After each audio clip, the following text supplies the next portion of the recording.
Good day everyone and welcome back to Structure Deck Scrutiny. Last time we took a look at Zombie Madness, a deck I will still defend to this day as the best of the first 10 structure decks.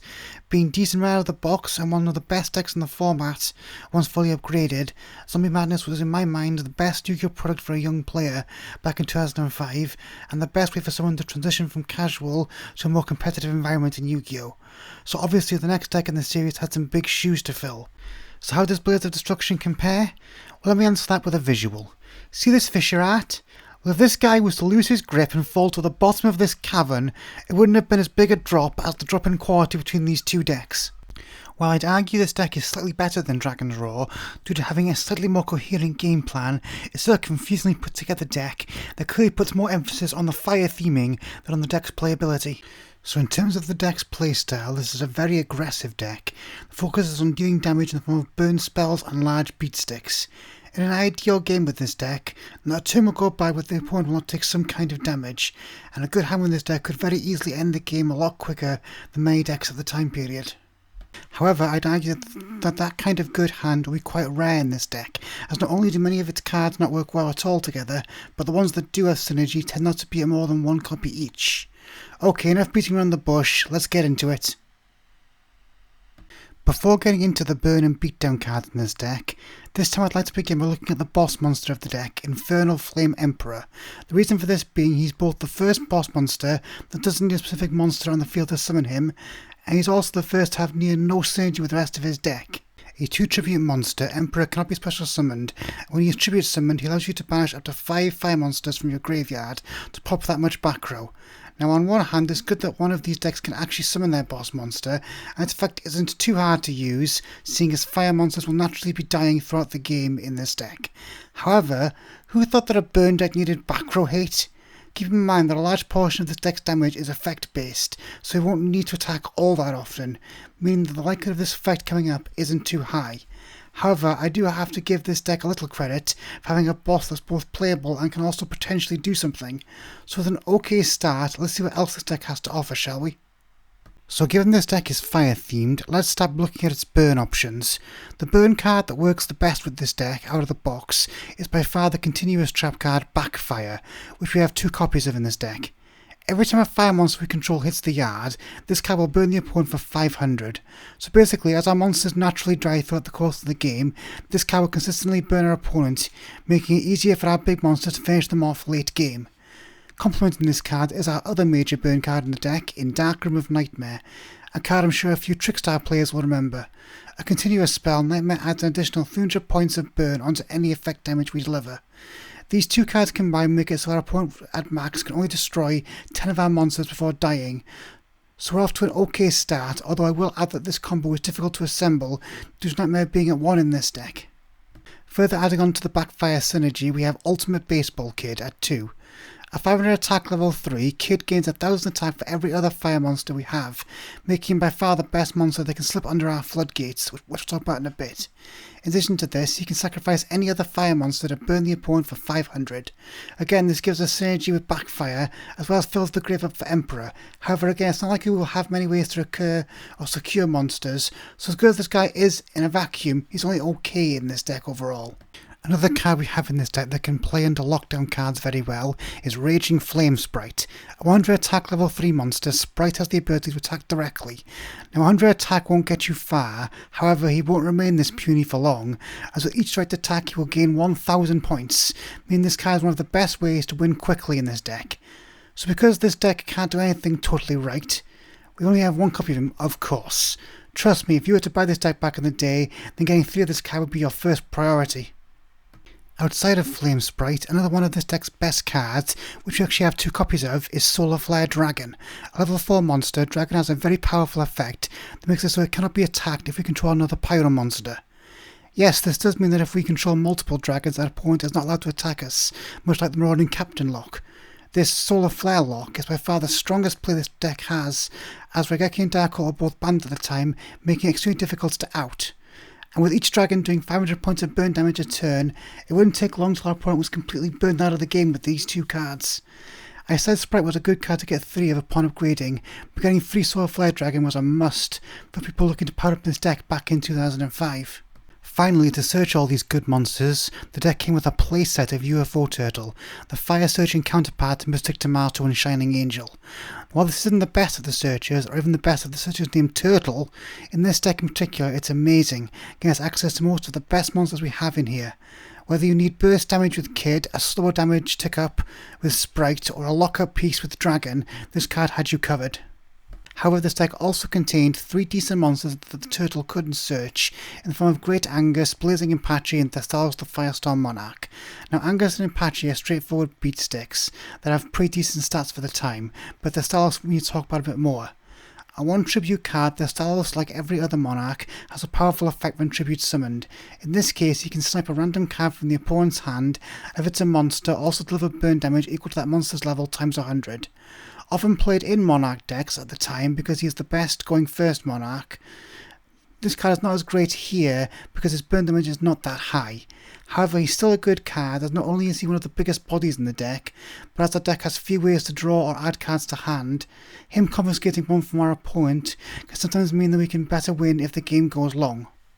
Now all of this sounds good, however this deck also has a lot of duds, due to again early switcher decks being locked into their themes, which in this case means we have got a bunch of weak fire monsters.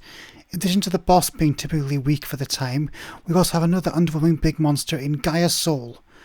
A 4-star 2000 attack beta with piercing shouldn't be that bad, and this card can even boost up to 4000 by sacking 2 monsters, but 2 things make this card almost unplayable. Firstly, due to this deck's floodgates, it's very rare this card can even get an attack through at all, and secondly, this card dies the turn it's summoned. This not only makes it an awful turn 1 play going first, but in the worst case scenario where you sacked 2 monsters to it and didn't win, you've got -3 in card advantage. Yeah, definitely one of the cards to cut from this deck. Speaking of which, while this deck can benefit from small fire monsters, as we've seen, there is very little use for cards like Little Chimera, which grants the same boost as the field spell on a squishy body, or Foxfire, a 300 attack monster that if it was destroyed by battle while face up at the start of the damage step, can come back during the end phase.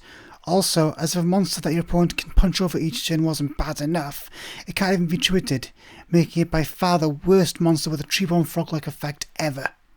In terms of non-staple spells and traps, there isn't much to talk about outside of Gravity Bind and Limit Area B, which are staple floodgates in any burn deck and synergize well with the likes of Kid and Sprite. Outside of this, Molten Destruction does give our weak monsters a boost of 500, which can help in some circumstances, but otherwise these cards are fairly weak, with Necklace of Command being a card draw spell we will never get off reliably due to how rarely our monsters battle, Meteor of Destruction being decent burn, but that is dead in our hand late game, and Reload being as air as ever. So overall, this deck right out of the box isn't great, with many good cards only being at 1 and a lot of the bad ones only there for theming reasons. However, it does have a coherent game plan unlike Dragon's Roar, and there is a sense that more effort was made to make most of the deck work together. So overall, I'll be nice and give this a low C. Moving on to the quality of this deck upon being upgraded, I know this sounds harsh, but the best way to upgrade this deck is by chucking away most of it. As I said earlier, we do have the bare bones of a 2005 era burn deck here, so the best way if you bought this deck back in the day would be to max out on the good burn cards it offers, and then buy the traditional burn cards it doesn't have, many of which were fairly cheap commons at the time. So the first thing we need to do is to upgrade on the stall cards like Limit Area B and Gravity Bind, as well as add in Messenger of Peace. I already made a full guide on Go to Burn if you'd like more details on this, but one of the key aspects of Burn is to lock down the game with stall floodgates to prevent attacks, so we need to play at least 6 of these in some combination. The next card we want to maximise on is Solar Flare Dragon. I said in the last section that the best part of the base structure deck is the Solar Flare lock, so maximising the number of copies we have of this card is very important. With the lock established, we can both prevent attacks and burn our opponent for 1000 points a turn at minimum, while the usual answers to burn stall effects wouldn't work here, meaning our opponent would both need to have monster and back row hate to out all the potential ways we would have of locking them out of the game. And those are really the only cards in this deck that would contribute to an actual competitive burn deck. Sure, we have other burn cards like Meteor of Destruction and Dark River Nightmare, but these are pretty pathetic in terms of burn cards, and should immediately be replaced in this deck with cards like Just Desserts and Secret Barrel. Yes, the very first starter decks ever made had better burn than this supposed burn structure deck. So yeah, without a complete rebuilding of this deck, there really wasn't much of a way of making this in the least bit competitive, and to do it at all would require removing pretty much the entire monster base for burn staples like Death Koala, Stealth Bird and Lava Golem, as well as adding in a ton of burn cards and supporters like Wave Motion Cannon, Ceasefire, which by the way was in a previous Victor deck but not this one for some reason, and of course Ojama Trio. So what is the best way of upgrading this deck while keeping a good amount of the cards intact? Well, in that case, we just have to make the best casual deck we possibly can, and in this case that will be Fire Beatdown. Now there are two ways we can go about this. The first is a traditional Beatdown deck with a Fire sub-theme consisting of Great Angus, Blazing Apache and THESTALOS, backed up with the traditional Beatdown deck and helped out by another Fire Synergy package like the Nethys package. Now this could work, however if you really wanted a beatdown strategy back then, you'd have been better off putting up extra cash for beast down or warrior decks. So instead let's look at a more unique take on Fire Beatdown. In this version of the deck we'll be using the highest attack monsters that can play under the floodgates provided in the deck, in Gravity Bind and Limit Area B. So in this case we're maxing out on Raging Flame Sprite and Ultimate Baseball Kid, both monsters with level low enough to get under these floodgates that can also do a ton of damage in the right circumstances, with Sprite getting 1000 attack for every direct attack it does, and Baseball Kid being capable of reaching 4500 attack with a full board. Complementing these cards will also keep the 3 UFO turtles to find them, as well as the Solar Flare lock, because the more ways we have of locking down the game the better. Finally, if you really want to do more damage at the cost of competitive viability, we can also throw in a couple of little chimeras to buff the rest of our board. Outside of that, throwing in a few goat staples like Sangan to search our beaters, and Magician of Faith to bring back our floodgates, and we have a deck that's the best we can make out of what we get in this structure deck. As you can see with how far I'm reaching here, no, this deck isn't very good even when fully upgraded.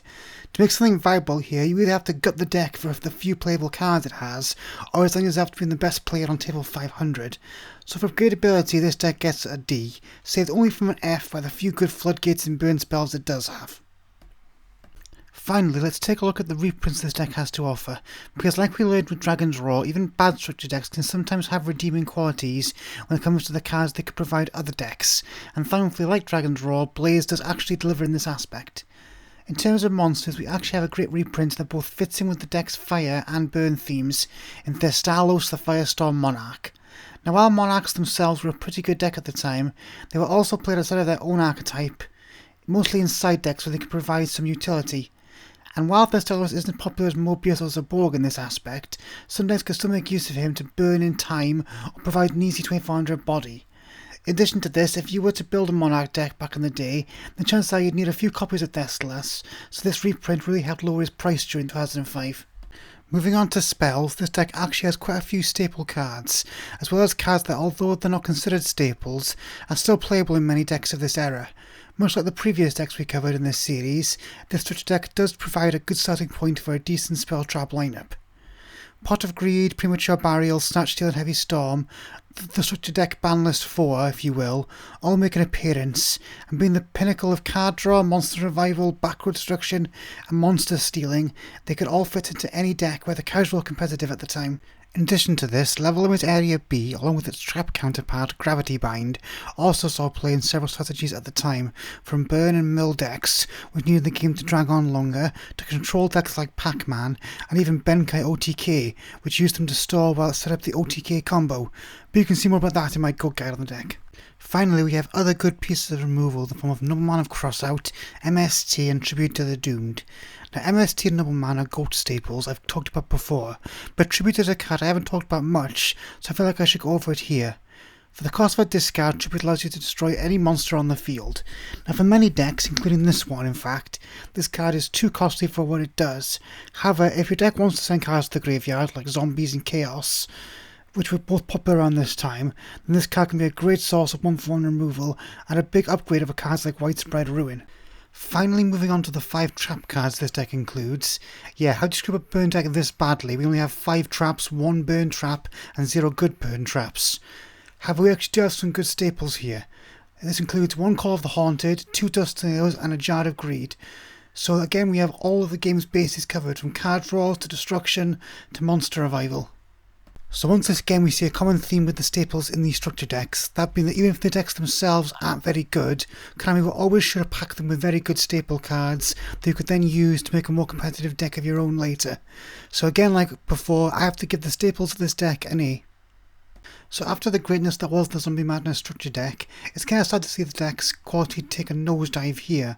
While this deck would place higher than Dragon's Roar on my ranking list, it wouldn't be by much, sadly. So join me next time, viewers, when we take a large palate cleansing glass of water with Fury from the Deep. This is going to be pretty good, I hope. See you all next time.